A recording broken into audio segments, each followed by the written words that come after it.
नमस्कार. मी डॉक्टर शेखर करमरकर. सध्या पुण्याच्या दीनानाथ मंगेशकर हॉस्पिटलमध्ये जो काही दुर्दैवी प्रकार घडला, त्याबद्दल बरीच चर्चा सुरू आहे. परंतु मी काही ह्या विषयावरती कुठल्याही बाजूनी बोलणार नाही आहे. ना पेशंटच्या बाजूने बोलणार आहे, कारण आणि ना हॉस्पिटलच्या बाजूने बोलणार आहे. परंतु परिस्थिती अशी आहे, की ह्या पॉइंटला आपण का पोहोचलोय समाज म्हणून, की जवळ-जवळ प्रत्येकाला ह्याचा राग येतोय, चीड येतोय, असं व्हायला नाही पाहिजे असं वाटतंय. आणि तरीही हे प्रकार सगळीकडे वारंवार होत असतात. तर मग ह्याच्यात डॉक्टरांची चूक आहे का? हॉस्पिटलची चूक आहे का? पेशंटची चूक आहे का? का सगळी परिस्थितीच एकंदर अशी विचित्र झालेली आहे, की कुणालाच काही त्यातनं उपाय सापडत नाहीये? ह्याच्यावरती मी आज थोडंसं बोलणार आहे. पहिल्यांदा हॉस्पिटलकडनं जे प्रॉब्लेम येतात किंवा जी त्यांची पोझिशन असते, ते मी तुम्हाला थोडी समजावून सांगायचा प्रयत्न करतो. मी अॅनेस्थेटिस्ट म्हणून बरीच वर्ष काम केलंय. बऱ्याच हॉस्पिटल्समधनं काम केलंय. म्हणजे अक्षरशः एक पेशंट जिथे ॲडमिट होईल, इतकं छोट्या हॉस्पिटलपासून ते जिथे ज्याला टर्शरी हॉस्पिटल्स किंवा टीचिंग हॉस्पिटल्स म्हणतात. म्हणजे असे एक 700,000 बेडची हॉस्पिटल, एवढ्या हॉस्पिटलपर्यंत मी कामं केलेली आहेत. त्याच्यामुळे हा जो सगळा मोठाच्या मोठा स्पेक्ट्रम आहे हॉस्पिटल किंवा आरोग्य यंत्रणेचा. मी सरकारी दवाखान्यात सुद्धा कामं केली आहेत, पी-एच-सीमध्ये कामं केली आहेत. मोठ्या सरकारी, मोठ्या खाजगी अशा वेगवेगळ्या प्रकारच्या आय-सी-यूमधनं, ऑपरेशन थिएटरमधनं. तर हे जेव्हा मी सगळं बघितलं, तेव्हा हॉस्पिटल चालवणं हा किती अवघड कार्यक्रम आहे, हे मी तुम्हाला सांगू शकतो.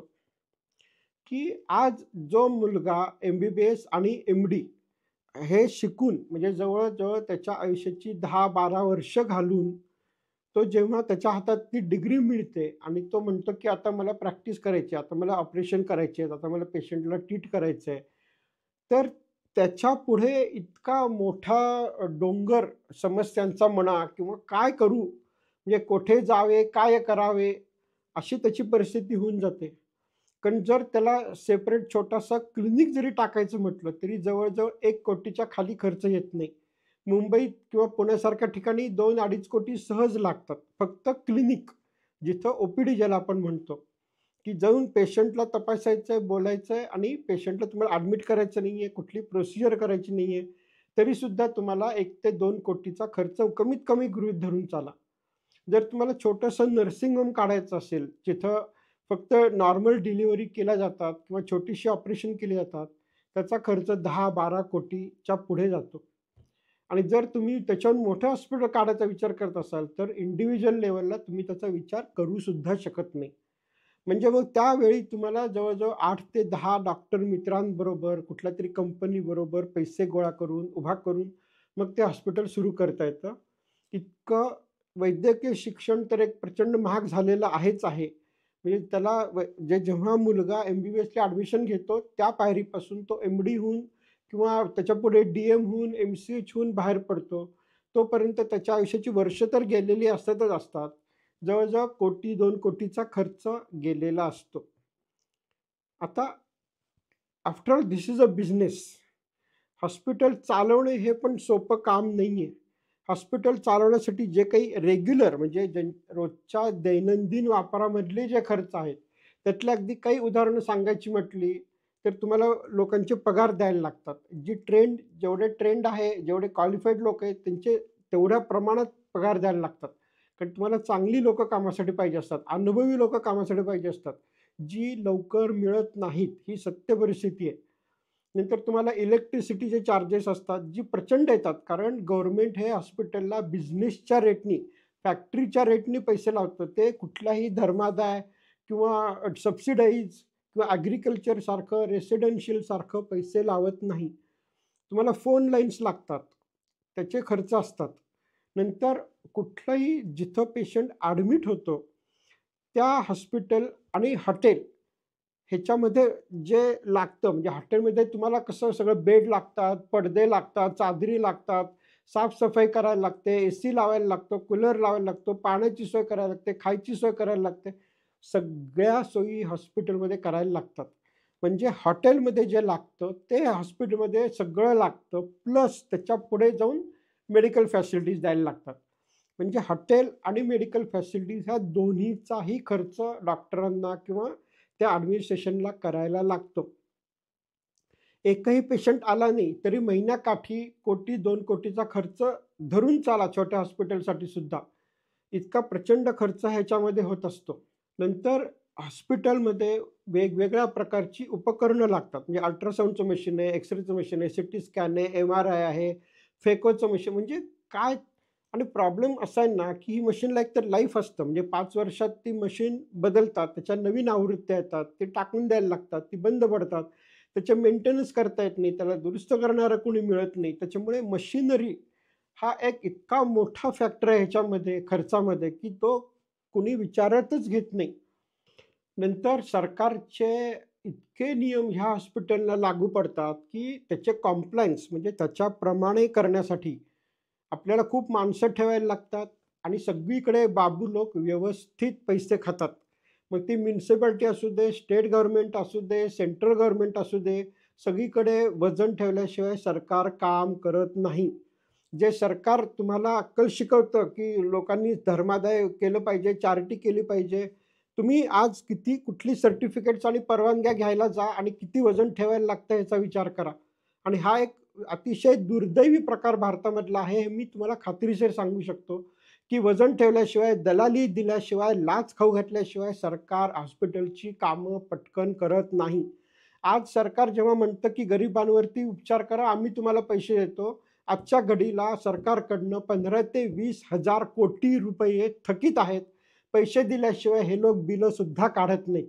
नंतर इन्शुरन्स कंपन्यांचा कॉम्प्लायन्स हा एक सगळ्यात मोठा आणि गहन आणि इतका स्ट्रेंज कार्यक्रम आहे, की ते पेशंटला म्हणतात, की ओके आमची ही पॉलिसी आहे. पेशंट सबमिट करतो मेडिक्लेम किंवा काय असेल ते.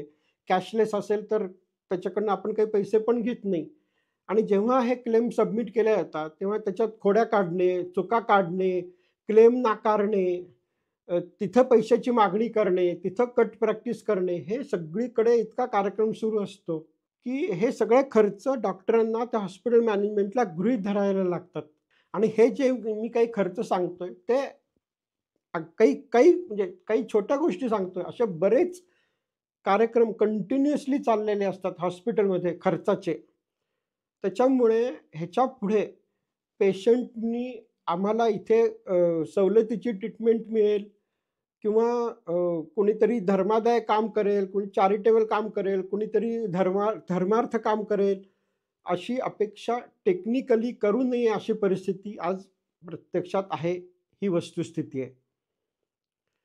जिथं तुम्हाला धर्मादाय सेवा मिळते, तर ती सरकारी हॉस्पिटल असतात. ज्याचा सगळा खर्च सरकार उचलतं आणि तो सुद्धा लवकर उचलत नाही.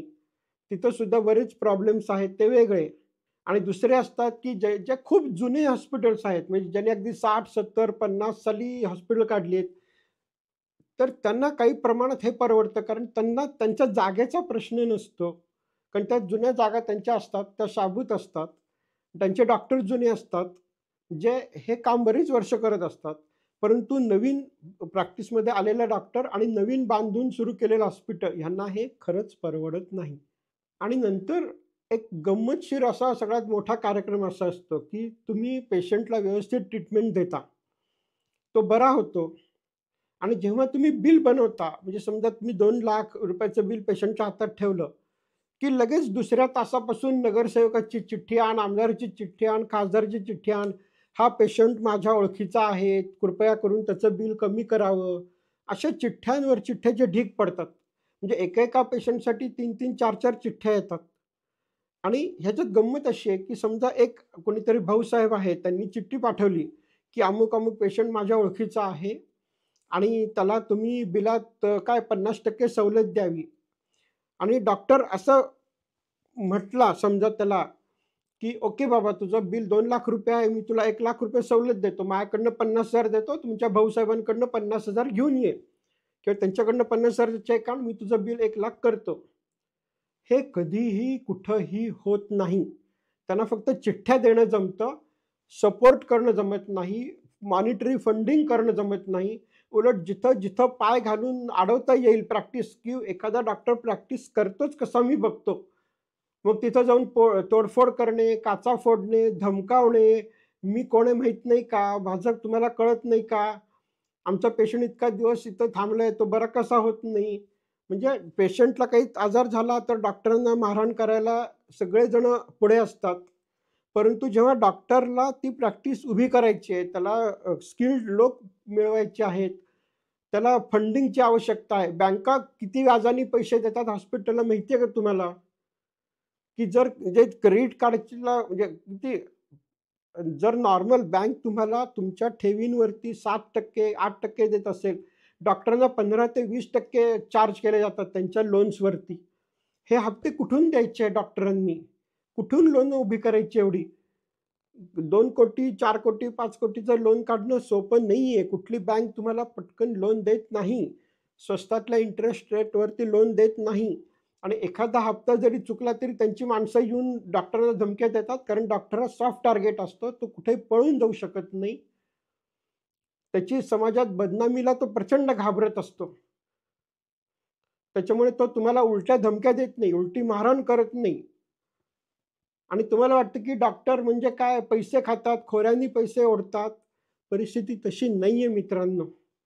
आज जेव्हा एखादा नवीन मुलगा, मुलगी प्रॅक्टिस करायची म्हणून तो उतरायला बघतो, तेव्हा त्याला असं कळतं की हे आपल्याला एकाच्यानी होत नाही. मग कुठल्यातरी हॉस्पिटलमध्ये तुम्हाला जॉइन व्हायला लागतं, कन्सल्टंट म्हणून काम करायला लागतं. आणि मग तिथे सुद्धा बरीच हॉस्पिटल मुंबईमधली, पुण्यामधली ही तुम्हाला एक फीस मागतात. म्हणजे हॉस्पिटल उभं करण्यासाठी समजा एक काहीतरी 20 कोटी रुपये लागत असतील, तर ते मग 10 लोकांकडनं 2-2 कोटी जमा करणार. म्हणजे जिथं तुम्हाला कन्सल्टिंग म्हणून अटॅचमेंट मिळायची आहे, तिथं सुद्धा तुम्हाला बेसला 2 कोटी द्यायला लागतात. म्हणजे ज्या मुलांनी 1 ते 2 कोटी घालून शिक्षण त्याचं संपूर्ण केलेलं आहे, त्याच्यानंतर तो 2 कोटी घालून तिथे अटॅचमेंट मिळवणार आहे आणि हा झाला 0.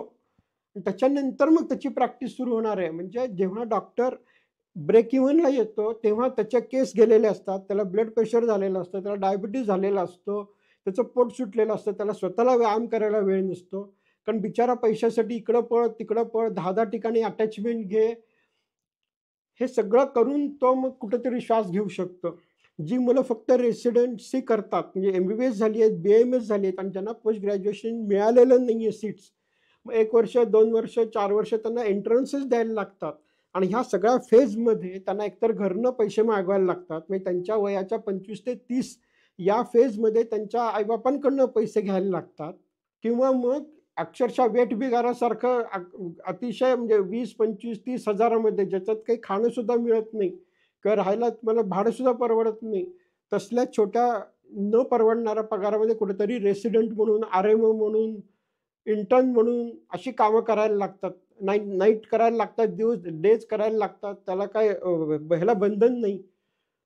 किती काम करावं, कुठं काम करावं, त्याला काही रेग्युलेटेड अवर्स नसतात. 12 तास काम करा, 16 तास काम करा, 24-24 तास ड्युट्या करा. हे डॉक्टरांचं आजचं आयुष्य आहे. डॉन्की वर्क झालेलं आहे अक्षरशः. आणि पेशंटला वाटतं डॉक्टर म्हणजे काय, गाडीतून फिरतात, खोऱ्यांनी पैसे कमवतात. 100तले 5 जण असतील तसे 95 जणांना हे जमत नाहीये. ही झाली डॉक्टरांची बाजू. आता मी पेशंटच्या बाजूकडनं पण बोलतो. जेवढ्या समर्थपणे मी हॉस्पिटलची बाजू मांडली, तेवढीच मी पेशंटची पण मांडणार आहे. असं नाही की पेशंट सगळं चुकीचं आहे. प्रॉब्लेम कसा येतो, की पेशंटच्या दृष्टीने कुठलाही आजार हा अनपेक्षित खर्च असतो. हे सगळ्यात मोठा प्रॉब्लेम. आपण युरोप टूरला जाऊ 5 लाख घालून, कारण आपण ते प्लॅन केलेलं असतं. आपण 2 वर्षापासून म्हणत असतो, की मला युरोप टूरला जायचं आहे. माझं प्रमोशन झालं, माझी सॅलरी वाढली, माझा धंदा चांगला चालला किंवा मला काहीतरी यश मिळालं. मी काय करणार? मी सेलिब्रेट करणार. मी युरोप टूरला जाणार आहे. बायको पोरांना घेऊन जाणार आहे. असं जेव्हा पेशंट म्हणतो, ते प्लॅन्ड आहे त्याचं. जेव्हा तो नवीन कार घेतो, प्लॅन्ड आहे. जेव्हा तो घर घेतो, हप्ते भरतो, प्लॅन्ड आहे. म्हणजे ते त्याला माहिती असतं, त्याची त्याला कल्पना असते, हे मला करायचंय. परंतु इमर्जन्सी तर सोडा, साधी आजार म्हणजे माझं अपेंडिक्सचं ऑपरेशन आहे, माझं हर्नियाचं ऑपरेशन आहे, माझं काय नी रिप्लेसमेंटचं ऑपरेशन आहे, कुठलंही असू दे, साधं मोतीबिंदूचं ऑपरेशन असू दे. अनपेक्षित असतं. म्हणजे असं त्याला कोणी सांगत नाही, "ओके बाबा 2 वर्षांनी तुझं हार्ट अटॅकचं अँजिओप्लास्टीचं ऑपरेशन होणार आहे." त्याला कल्पना नसते. मग होतं काय, की हा जो अनअकाउंटेड प्रॉब्लेम माझ्या डोळ्यासमोर उभा आहे, त्याचं काय करायचं हा मला पहिला म्हणजे माझ्या डोक्याला ताप. किंवा काय आता म्हणजे एखादा माणूस आहे, काय बायको आहे, पोर आहे आणि पोरगा कुठेतरी पडला, त्याला लागलं किंवा फ्रॅक्चर झालं.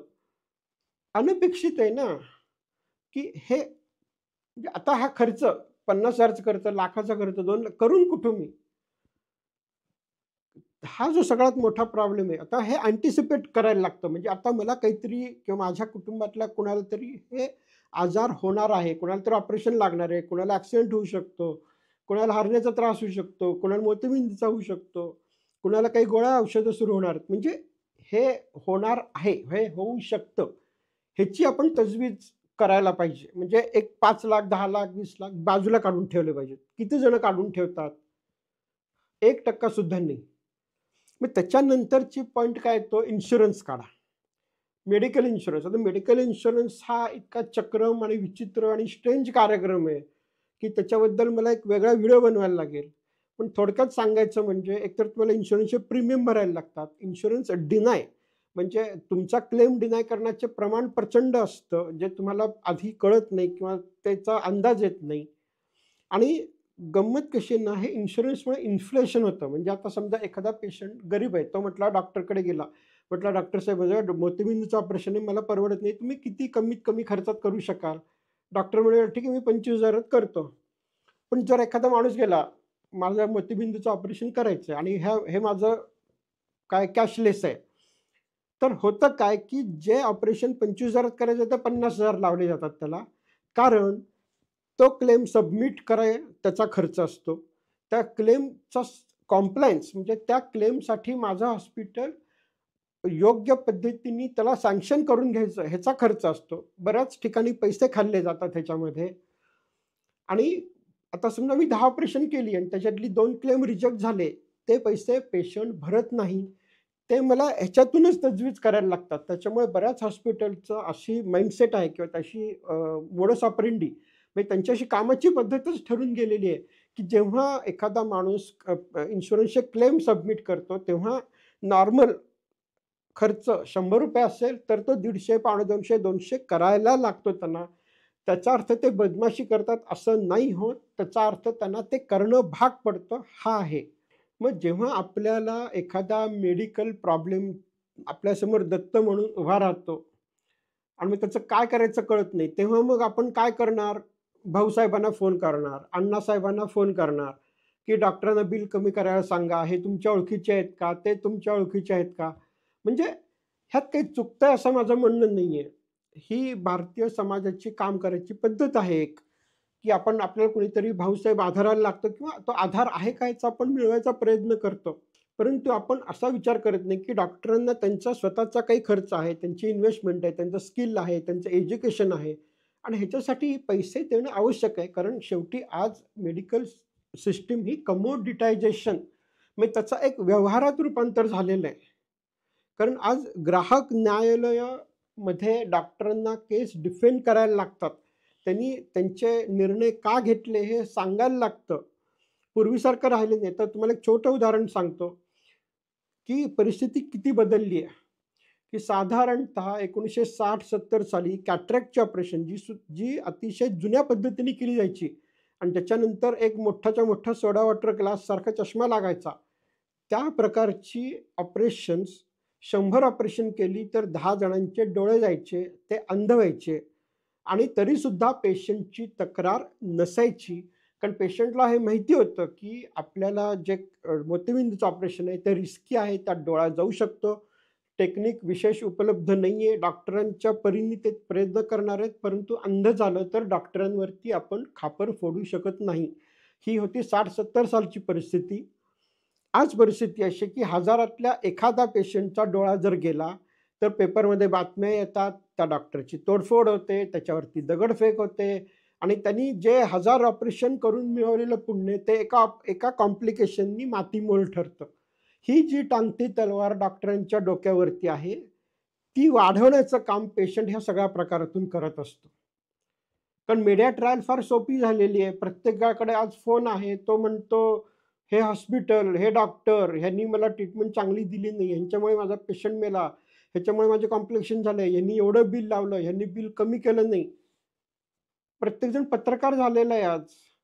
पण जर तुम्ही शांतपणे विचार करून बघितलं, तर तुम्हाला असं लक्षात येईल, की मेडिकल ट्रीटमेंट करणं हे त्यात रिस्क फॅक्टर खूप आहे.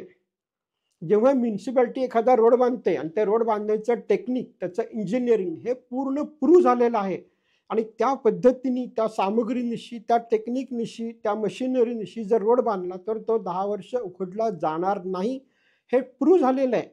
आणि तरीसुद्धा आज किती शहरामधले रोड शाबूत आहेत आणि त्यासाठी कोणी कधी म्युनिसिपॅलिटीवरती किंवा सरकारच्या दारात किंवा मंत्र्यांच्या दारात मोर्चा काढलाय का? मग डॉक्टर हा सॉफ्ट टार्गेट का ठरवलं जातं? का त्याला तुम्ही वेठीस धरता? जेव्हा एखाद्या माणसाचं ऑपरेशन केल्यानंतर तो मरायची शक्यता ही डॉक्टरच्या हातात नाहीये. त्या पेशंटचं वय काय आहे? त्याला बाकीचे किती आजार आहेत? त्याचं हृदय कसं काम करतंय? त्याच्या साखरेचा काय प्रॉब्लेम आहे? त्याचा ब्लड प्रेशरचा काय प्रॉब्लेम आहे? ह्या सगळ्या प्रॉब्लेम्स नंतर तो ऑपरेशन नंतर त्याला सक्सेस होणार आहे का नाही? तो पेशंट जगेल का नाही? मरेल का नाही? हे ठरतं. डॉक्टर आणि त्याचं स्किल आणि त्याचं ऑपरेशन हा एक फॅक्टर आहे त्याच्यामधला. पेशंटचे फॅक्टर बरेच असतात आणि त्यामुळे पेशंटला काही इजा झाली, पेशंटचे काही कॉम्प्लिकेशन झाले, हजारात एक सुद्धा लोक आता सहन करायला तयार होत नाहीत. म्हणजे लोक आता काय झालं, अग्रेसिव्ह झालेत. त्यांना कमोडिटायझेशन म्हणजे मी पैसे फेकले, मी ₹1,00,000 फेकले, माझं हृदय तुम्ही दुरुस्त करून द्या. म्हणजे मी ₹1,00,000 दिले, माझी गाडी दुरुस्त करून द्या आणि मी ₹1,00,000 दिले, माझं हृदय दुरुस्त करून द्या. ही मेंटॅलिटी सेम झालेली आहे सगळीकडे. असं नसतं. गाडी दुरुस्त होते कारण त्याचं पार्ट्स आपण बनवलेले आहेत. हृदय दुरुस्त होईल ह्याची गॅरंटी नाहीये, कारण ते आपण बनवलेलं नाहीये.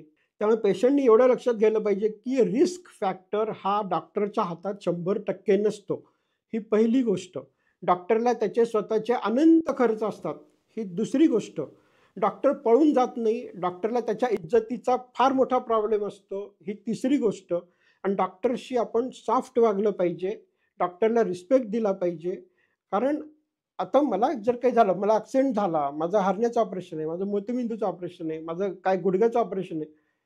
आज जे काही भारतात उपलब्ध आहेत, मित्रांनो लक्षात घ्या, अमेरिकेमध्ये तुम्हाला जर गुडघ्याचं ऑपरेशन बदलून घ्यायची ट्रीटमेंट करायची असेल, तर त्याची अपॉइंटमेंट 6 महिने मिळत नाही.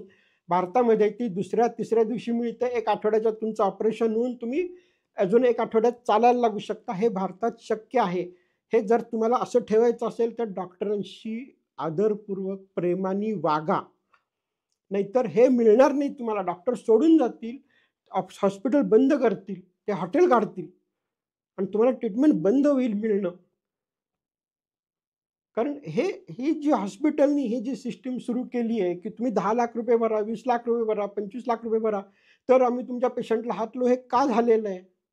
कारण जर तुम्ही पेशंटला आधी ट्रीटमेंट दिली, तर पेशंट पळून जातात. पेशंट भाऊसाहेबांच्या चिठ्ठ्या आणतात. पेशंट बिल भरत नाही.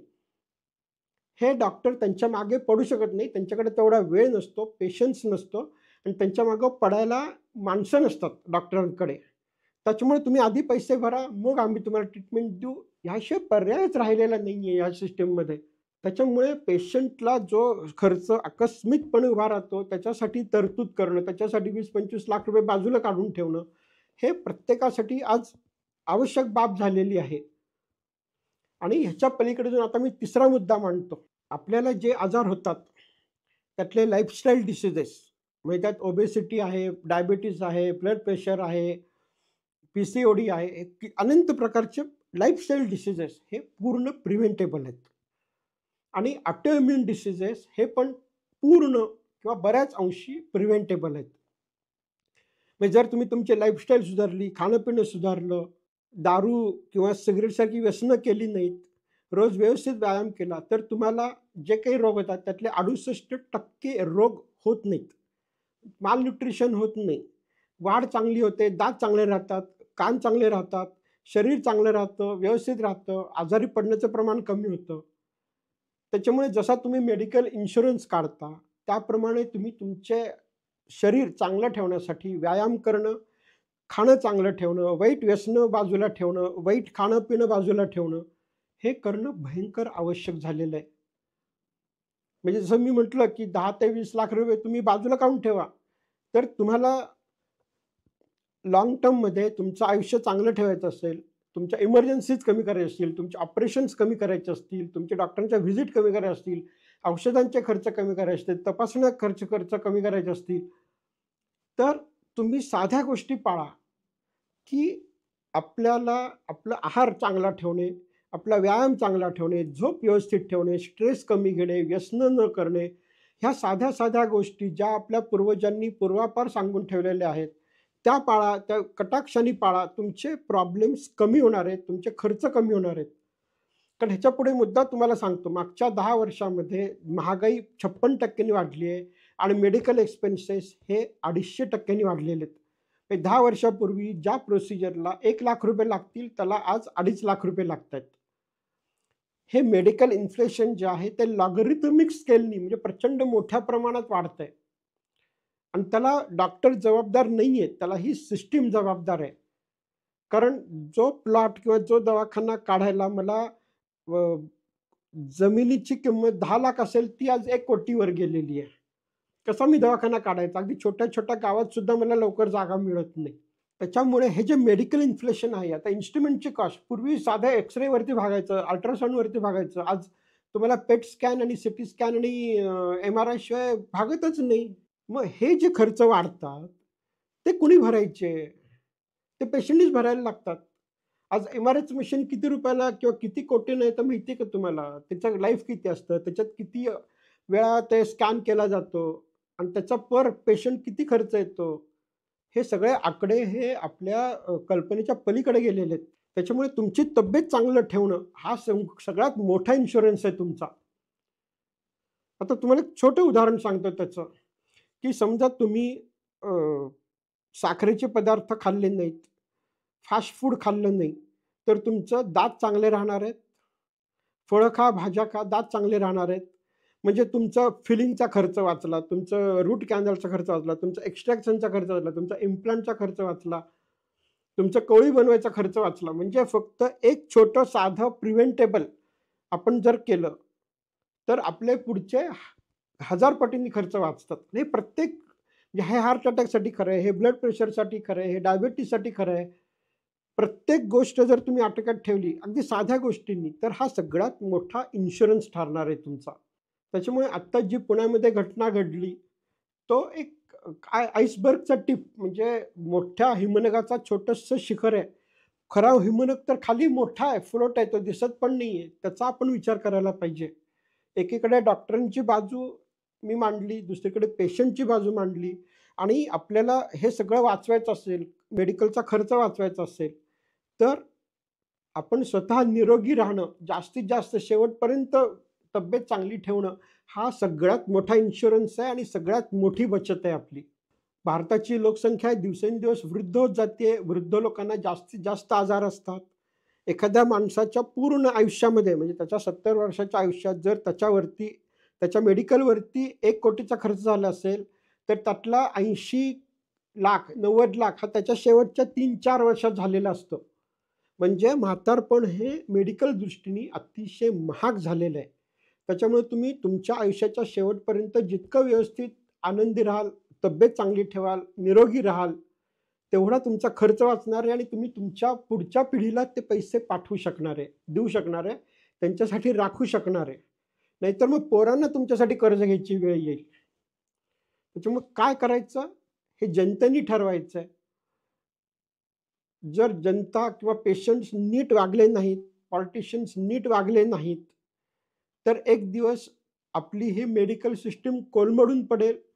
मग सोमालियामध्ये, झायरेमध्ये, डोमिनिक रिपब्लिकमध्ये, हैतीमध्ये जशी हॉस्पिटल्सची वानवा आहे, जिथे तुम्हाला महिना गेला तर डॉक्टरचं तोंड सुद्धा दिसत नाही, तशी परिस्थिती होईल आणि त्याला फक्त आपण जबाबदार असू. तुम्हाला काय वाटतं कॉमेंटमध्ये जरूर लिहा.